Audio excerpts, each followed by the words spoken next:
सरकार में भी बच्चे सब यहाँ पे पूरा पानी बह रहा होगा, यहाँ पे शेल्टर नहीं है, कुछ नहीं है, तो अगर इनमें से कोई बुजुर्ग मरता है या बच्चा कुछ होता है बीमार तो उसकी जिम्मेदारी कौन? और बुट्टी बोरी क्षेत्र के जो है उनको अपनी गद्दी बचाने में लगी है। वो सीएम कब बने, वो डिप्टी सीएम कब बने, बस उनको वही विचार है।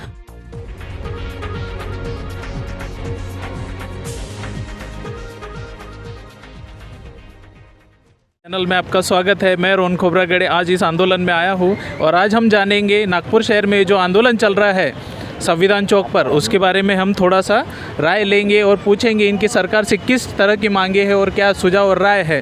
तो आज हमारे साथ इस आंदोलन के जो आयोजक है वो जुड़ चुके हैं, श्री नेहाल जी पांडे। आइए उनसे जानते हैं इस आंदोलन के बारे में। तो नेहाल जी, सरकार ये जो कर चुकी है 7 गांव में लोगों का घर जो तोड़ा है, इसके बारे में आप आंदोलन जो कर रहे हैं, तो आप इसके बारे में हमें मार्गदर्शन करें कि सरकार से आपकी क्या मांगे है और क्या राय है। ये नागपुर ज़िले के 336 कुटुंब है जो हिंगना तहसील में 7 गांव ग्राम पंचायत है, वहाँ पे 15 से 20 सालों से रह रहे थे। सरकारी जगह पे ये अतिक्रमण करके रह रहे थे क्योंकि इनकी आर्थिक बाजू जो है बहुत कमज़ोर है, मजदूर लोग है ये। और कोरोना काल में सबसे बड़ी जो मार है वो ये गरीब लोगों को या मजदूरों को ही लगी है। तो इनका घर कोर्ट के ऑर्डर से, कोर्ट के आदेश से 24 तारीख को तोड़ा गया। तब से ये लोग संविधान चौक पे बैठे हैं, नागपुर के पालक मंत्री से न्याय की उम्मीद लेके ये बैठे हैं। पर प्रशासन का बोलना है कि कोर्ट ने आदेश दिया, कोर्ट ने घर तोड़ा, तो हम उसमें क्या करें। तो इनका बोलना इतना ही है कि हमने जो हमारा मतदान है, हमारा वोट है, वो हमने कोर्ट को नहीं दिए थे, हमने हमारा मतदान हमारे जनप्रतिनिधियों को दिए थे। 15 से 20 साल से हम मतदान कर रहे हैं। तो एक तो हमारा मतदान वापस दो या हमारे जो अधिकार है वो हमको दो, हमारी जवाबदारी लो, ये पालक मंत्री नागपुर से मांग कर रहे हैं। पालक मंत्री पिछले 10 दिनों से इनका आंदोलन चालू है, पर पालक मंत्री को इनसे मिलने के लिए समय मिला नहीं। पालक मंत्री कर्नाटक और कहाँ घूम रहे हैं। महाराष्ट्र दिन के दिन भी पालक मंत्री की तरफ से एक आश्वासन आया था कि वो यहाँ मिलने आएंगे। यहाँ पे काफ़ी पुलिस बंदोबस्त भी था, ये लोग राह भी देखे, पर पालक मंत्री मिलने इनसे आए नहीं। मैं Chandrashekhar Argullewar India Fact News channel का बहुत बहुत धन्यवाद देता हूँ जिन्होंने आज जो है इन गरीबों की खबर दिखाने का काम किया है। मैं मेरे माध्यम से कहना चाहता हूँ कि मैं देश का सैनिक घबराता नहीं हूँ। मैं पालक मंत्री को इनके आगे दखल लेना चाहिए और वापस इनके जो घर के जो बंदोबस्त करके इनको देना चाहिए, मेरी यही राय है। सर के माध्यम से मैं आपसे कहना चाहता हूँ, आज हमारे यहाँ मैम भी मौजूद है, तो मैम से भी चाहूँगा कि उनका क्या सहयोग प्राप्त हुआ है ना, और इस आंदोलन में उन्होंने क्या सहभाग किया है इसके लिए।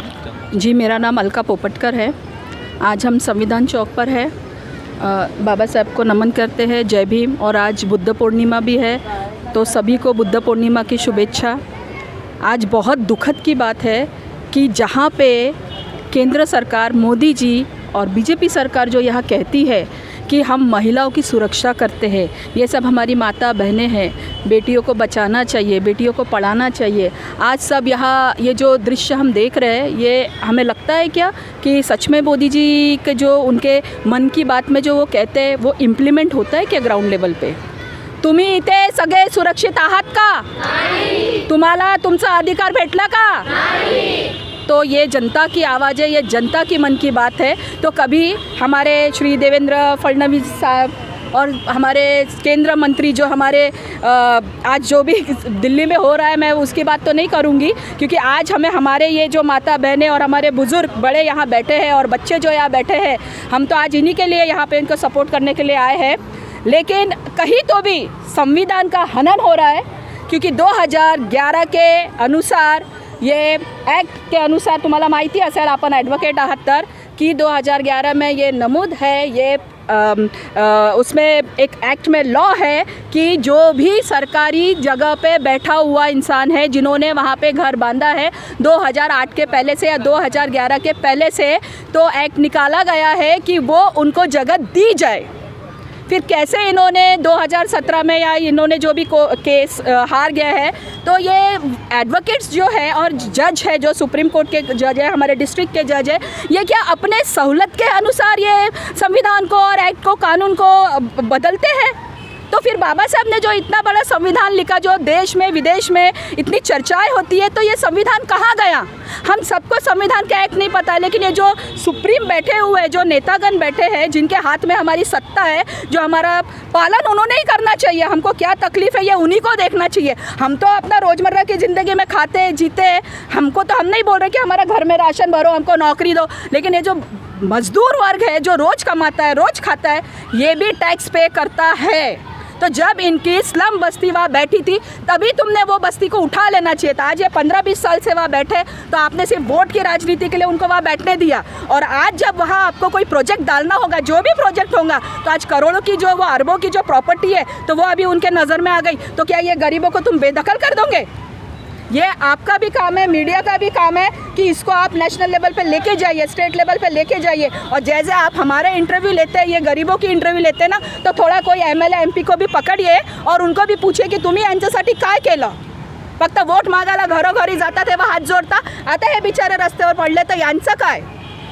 आप लोगों ने वोट दिया था, आधार कार्ड आप लोगों का है, तो फिर कौन से इस पे? और वो सॉरी माफ़ करना, एडवोकेट्स को मैं नहीं बोलूँगी, उनकी वो ड्यूटी है, बट इन्होंने मेरा जितना नॉलेज है, मेरी जो बात हुई इनसे एक दिन पहले, उन्होंने बताया कि इनके एडवोकेट भी मैनेज हो गए। तो ये बेचारी जनता क्या कानून सभी एडवोकेट बनेंगे और वहाँ पे जज के सामने खड़े रह के अपनी दोहार लगाएंगे क्या? नहीं, बता दीजिए, आप भी कुछ बोलिए। काफ़ी अच्छा आपने बोला इसके ऊपर। मैं इसमें वो कहना चाहूँगा कि सरकार ने इन लोगों की मांगें सुननी भी चाहिए और सारी उसमें अमल भी करना चाहिए। तब तो ताज बदल देंगे, ये जो सरकार है इसको पलट देंगे। तब तो ताज बदल देंगे, जो सरकार है इसको पलट देंगे। जो गरीबों के हक की बात ना करे वो सरकार पलट देंगे। बस यही मैं कहना चाहूँगी।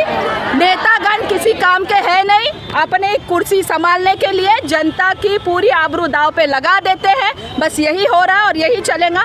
जब तक बीजेपी सरकार के अच्छे नेता सामने आएंगे नहीं, तब तक बीजेपी का केंद्र का कुछ होगा नहीं और हमारी जनता ऐसे ही परेशान होते रहेंगी और ये महिलाएं ऐसे ही सड़क पे आएंगी। ये अगर आज बताइए सर, बारिश हो रही है, मौसम भी अभी मई में तो महाराष्ट्र में और नागपुर में बहुत गर्मी होती है, पर चलो प्रकृति का थोड़ा सा संयम है कि थोड़ा बारिश हुई, लेकिन वो उसमें भी बच्चे सब यहाँ पे पूरा पानी बह रहा होगा। यहाँ पे शटर नहीं है, कुछ नहीं है, तो अगर इनमें से कोई बुजुर्ग मरता है या बच्चा कुछ होता है बीमार, तो उसकी जिम्मेदारी कौन लेगा? यहाँ का एमएलए लेगा, एमपी लेगा, सरकार लेगा, सुप्रीम कोर्ट लेगा, डिस्ट्रिक्ट कोर्ट लेगा, एडवोकेट लेगा, कौन लेगा? तो मैं ये जानना चाहता हूँ कि पालक मंत्री जो हमारे नागपुर शहर के और बुट्टी बोरी क्षेत्र के जो है, उनको अपनी गद्दी बचाने में लगी है। वो सीएम कब बने, वो डिप्टी सीएम कब बने, बस उनको वही विचार है। उनको तो आपकी क्या मांगे हैं इस आंदोलन को लेकर? उनसे आपकी क्या मांगे? जी, हमारी ये मांगे है कि जिस तरह इन्होंने कोर्ट में ऑर्डर निकाला इनके खिलाफ, जैसे इन्होंने 20-25 साल से वहाँ पे रह रहे हैं, आप बेशक आपको जो करना है, आप सत्ता में बैठे हैं, आपको ज़्यादा प्रॉपर्टी का लालच है, जगह की लालच है, तो आप कीजिए, लेकिन इनके लिए कुछ तो भी, इनका दूसरा कुछ तो भी ऑप्शन ढूंढिए और इनको वहाँ पे प्रस्तापित कीजिए और इनका जो भी इनकी छोटी मोटी बेचारे ज़िंदगी चला रहे हैं उनमें उनकी मदद कीजिए और उनके आवास का, निवास का आप इंतज़ाम कीजिए। बस हमारी यही छोटी सी मांग है और ये बहुत बड़ी मांग भी नहीं है। हमको ये इनको महल नहीं मांग रहे हैं और हम इनको कोई धन दौलत नहीं मांग रहे हैं। बहुत बहुत धन्यवाद मैम आपका। मैं चाहूँगा कि जनता से हमें थोड़ा पता चले और हम जानते हैं कि इस आंदोलन में क्यों आए हैं। अगला भाग देखने के लिए हमारे YouTube चैनल याद से सब्सक्राइब करें और फेसबुक पेज को भी फॉलो करना ना भूलें। हमारे चैनल को सब्सक्राइब करें और बेल आइकन दबाना ना भूलें।